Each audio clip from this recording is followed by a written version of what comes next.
Well, hey there, everybody, and thank you for joining us online for our virtual worship experience this week. My name's Brock, and I know I speak for everyone in the Heritage family when I say it is our pleasure to connect with you this way through our online channels, and we are eagerly looking forward to the day when we can safely resume meeting in person here on our campus in Fort Worth, and I hope that you will be able to join us when that happens. I know, like some of you, I've been working from home for the last few months and making all the adjustments that you have to do to make that work when you're sharing the space with your family.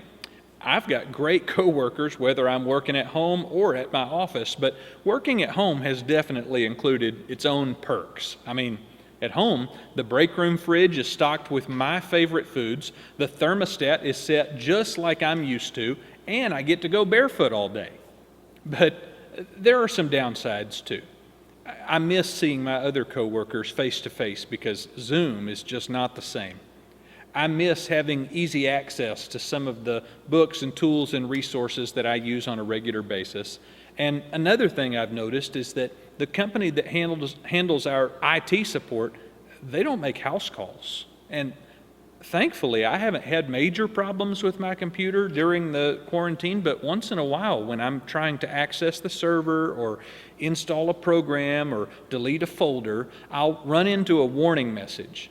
And you've seen these. It's the kind of message where the computer operating system is trying to protect you from yourself. The message might say, "You need administrator privileges to perform this action." Or the computer might ask you for an admin username and password. Sometimes the screen will just show a message that says, "You're about to delete a lot of files permanently. Are you sure you want to do this?" And warnings like these, sometimes they get in the way. Sometimes they block your access. Sometimes they keep you from getting work done. But software designers and network administrators put these safeguards in place to keep us from performing actions that we would likely regret later. It's a safety feature that ensures only the professionals make changes that might shut everything down or break the entire system. And if you stop and think about it, there are thousands of situations where there's a line you shouldn't cross or a place you shouldn't go unless you have the right training and authorization, right? Go to a restaurant, you'll likely see a sign on the kitchen door that says "Employees Only." You might be on a ski slope and you might see a sign with black diamonds on it that says "Highly experienced skiers only beyond this point." Or you might be in a hospital hallway and see a pair of double doors with a sign that says "Surgical attire required in this area." And in each of those cases, it's not that that area is completely off limits. It's not wrong to go there. But if you go there without being trained, if you go there without being sure of what you're doing, you could inadvertently do some damage. And today, we're beginning a series of messages about a signal, a warning, a sign that each one of us experiences frequently that ought to serve as an indicator for us. This series is all about the way we deal with our anger. I'm calling it Outrage Us. And today's message is a bit of an introduction, so I hope you'll make plans to tune in for the next couple of weeks to continue the conversation. I don't think it'll come as any surprise to you when I say that our society has an out-of-control anger problem. We all see the stories of shocking behavior and overreactions that are severe enough to make the news. I'm talking about the stories of customers who punch the clerk that asks them to wear a mask in the store, or the road-raged driver who can't seem to let it go when they get cut off in traffic. These stories are too common already, but with the added reach of media and video, we're all aware of lots of scenes where tempers flared and people came to blows or got into a shouting match over something small, something that should have been forgettable. But it's even more pervasive than that, and most of the time, when anger wins, it doesn't result in punches being thrown. We see anger boil up when people feel like they've been snubbed, or offended, or called out, or inconvenienced. For example, you could tune in to the posts on my neighborhood Facebook page for a week, and you would likely see some complaints about the service that people received at local businesses, or somebody's putting someone else on public notice because they didn't pick up their styrofoam cup at the community park. You'll see people complaining or warning that they've seen coyotes roaming the green belt, and then in the very next post, they're angry at their neighbors because they found canine droppings in the front yard, and who's to say where that came from? It's easy and culturally acceptable to get angry and to just make sure everyone around you knows about it. In fact, Dr. Mike Lucan, a pastor in California who wrote his dissertation on the subject of anger, says, in American culture, anger is considered a legitimate response to slights, insults, or simply not getting what one wants. In other words, in our culture, we make space for anger, even over minor offenses. And I think it'd be fair to say that our culture has an anger addiction. But I'm not here to address the problems in our culture. I'm here to talk about what it means to be a disciple of Jesus. But it is fascinating to me to investigate the role that anger plays in the life of Christians who are living in this culture. Because my sense is that most of us are familiar with the anger response personally. Most of us could probably identify some issues, some causes, maybe some public figures who make us angry, and we might not even be ashamed to admit that. I mean, in 2018, Barna Group published the results of some research revealing that nearly 70% of the Christians they surveyed acknowledged that they're just angry about the current state of American culture. And if I was a betting man, I'd bet that that percentage has climbed in the last 2 years since that study was published. Other Christian researchers who have studied the reputation that Christians have in our larger culture have discovered that Christians are often perceived to be collectively angry. In fact, one survey response that seemed to capture the gist of the results said that Christian people generally can't live peacefully with anyone who doesn't believe what they believe.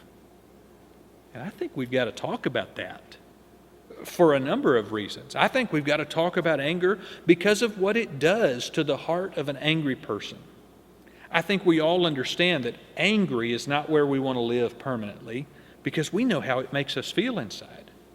Some of the behaviors that we exhibit externally when we're even mildly angry, like the need to blow off steam or the need to get away from it all or the need to employ coping mechanisms, those are just unhealthy for us in the long run.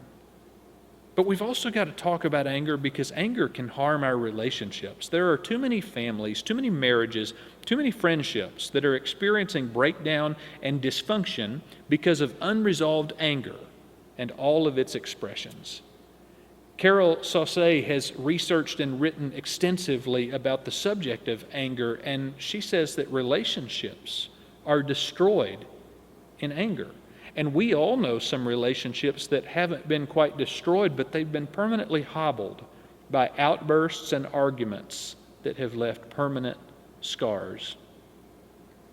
But there's another reason we need to talk about anger.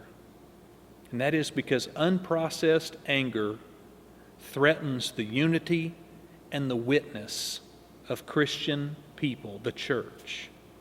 When Christians are perceived in our culture as being angry, whether as individuals or as a group, it makes it difficult for the culture around us to believe us when we say God is love. So we've got to talk about anger. But the truth is that when we try to discern a Christian response to anger, things get complicated really quickly. And one of the reasons things get complicated is because of some of the examples of anger that we see held up and even condoned in the Scripture. You don't have to search very far in the Old Testament history passages or in the prophets or even in the New Testament and in the words of Jesus to find descriptions of the wrath of God. So we know that there are evils and sins and abuses in the world that make God angry. And then in an even more concrete example, there are moments in the accounts of Jesus' life when the gospel writers say Jesus got angry. Multiple writers in their texts tell us that Jesus got angry at people that were misguiding or taking advantage of impoverished people in the society.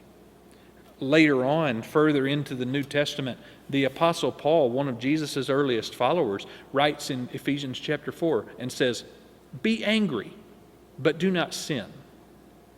And I don't think Paul was prescribing anger like it was a goal we should pursue, but he certainly wasn't denouncing anger in that letter.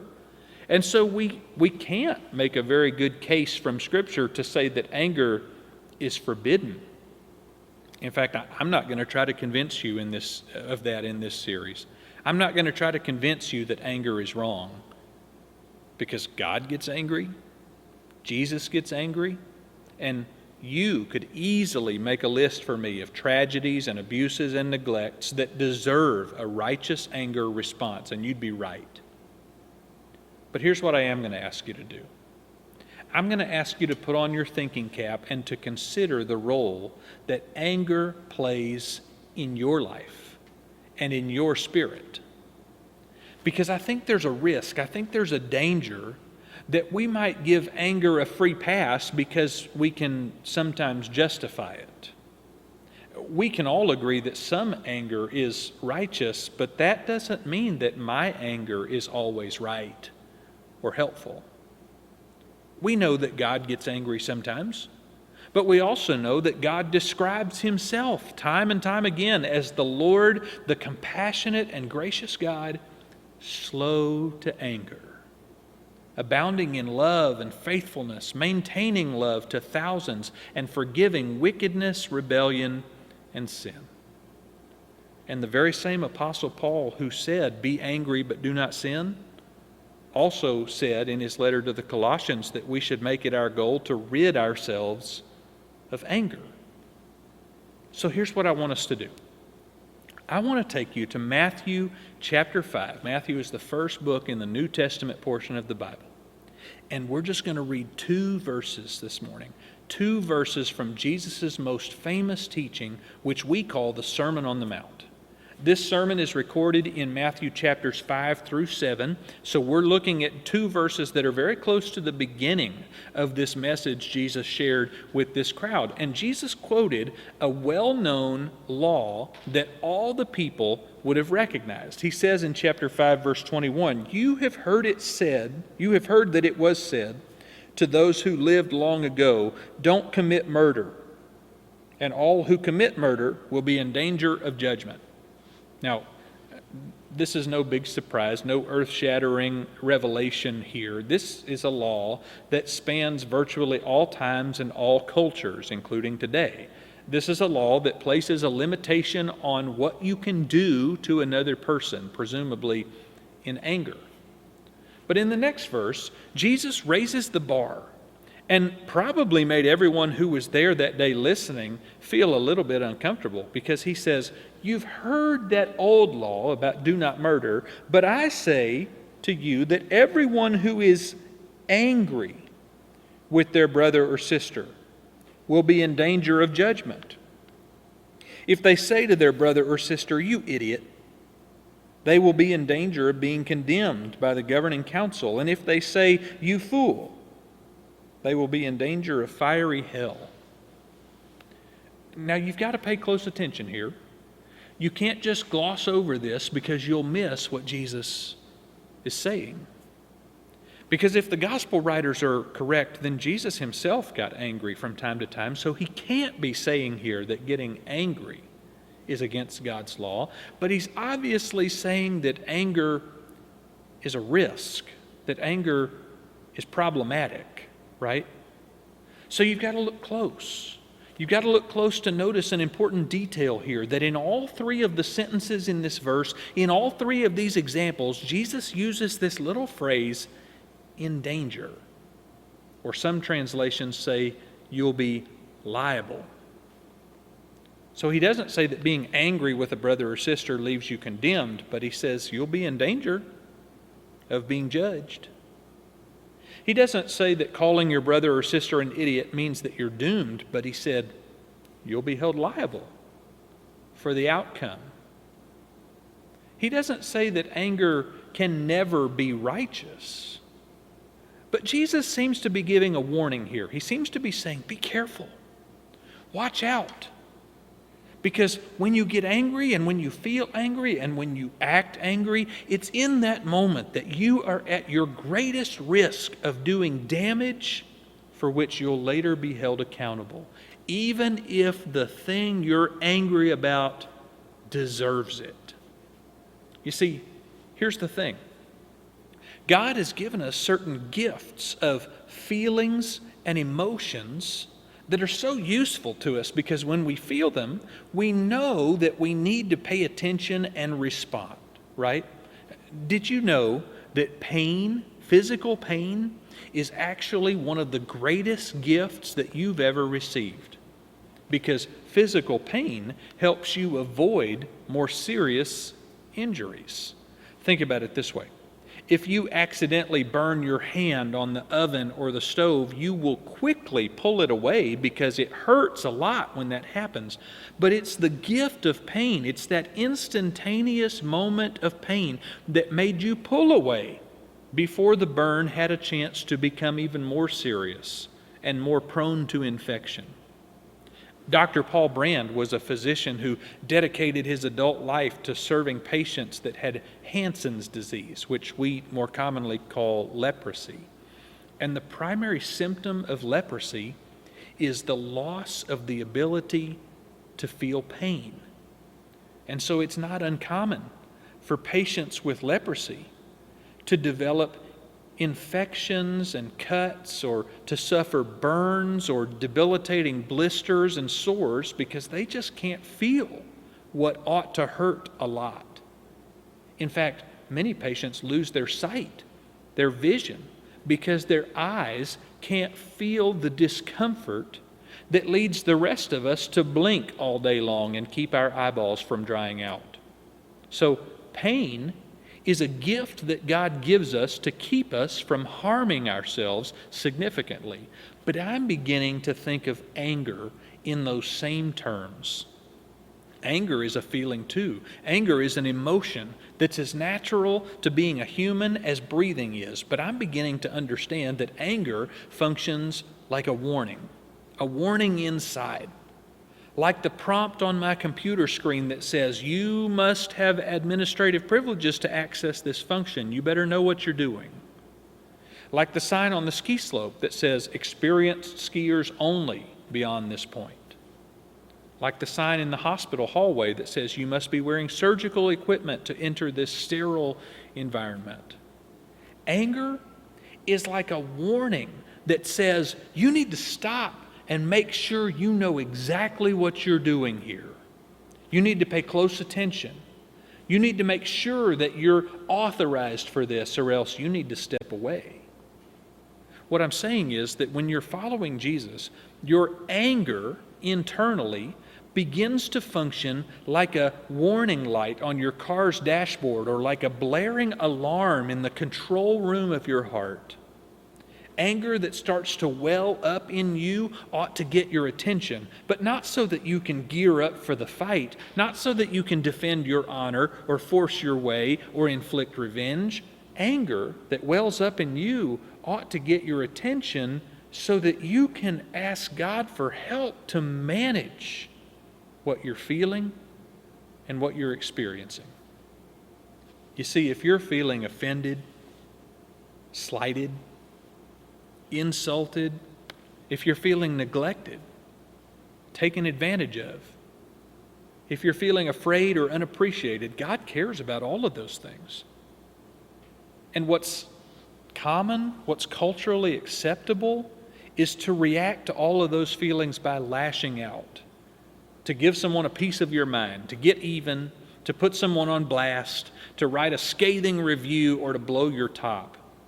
And all of those reactions cause damage for which Jesus says you're liable. But there is another way. There's another way to experience our anger. It is possible for our anger to be transformed and to be transformative. It's possible through the Spirit of God for us to be people who live well, who care about important matters, and who fight injustice, all without being angry. It's possible for God to rid our hearts and minds and relationships of the anger that comes to us so naturally, but we have to let Jesus do His work, and we have to let Jesus have His way with us, to do His work in our hearts. We've got to stop thinking of angry behavior as an acceptable response to being offended. In fact, I think we need to get more uncomfortable with being angry. There was a pastor and a philosopher, a college professor at USC, Dallas Willard. He died a few years ago, but he remains one of my favorite Christian writers of all time. And he said, "There's nothing that can be done with anger that couldn't be done much better without it." That's an uncommon way to think of it, because our culture legitimizes anger. Our culture makes angry behavior seem natural and even expected and sometimes necessary. But as followers of Jesus, we've been called to peace. As followers of Jesus, we've been offered peace. And as followers of Jesus, we've been empowered with peace. And so we're going to spend this series thinking through what that means for you and me. But for now, for today, I want to ask you a couple of questions to help you take inventory of how anger is affecting you. I want you to ask yourself, how pervasive is anger in me right now? How common is anger in my heart, in my communication, in my language, on my social media feed? How common is it for me to lead with anger, to spout and vent anger, to express anger because I want somebody else to know how I feel? And then the next question is, how could I start this week to pay attention to my anger and to use that as a warning indicator that says, pay close attention to what you do next? I want you to consider those questions, and I hope those questions leave you feeling hopeful. In fact, I'd like to ask you, I want to challenge you to pray about those two questions. And if you've never prayed before, or if it's challenging for you to pray, then right now, I'm going to show you just how plain and simple it can be.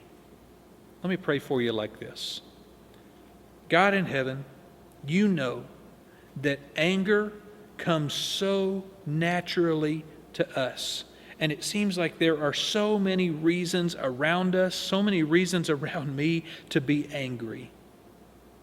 And the natural thing is for me to vent that anger, to blow up, to express that in some way that hurts somebody else.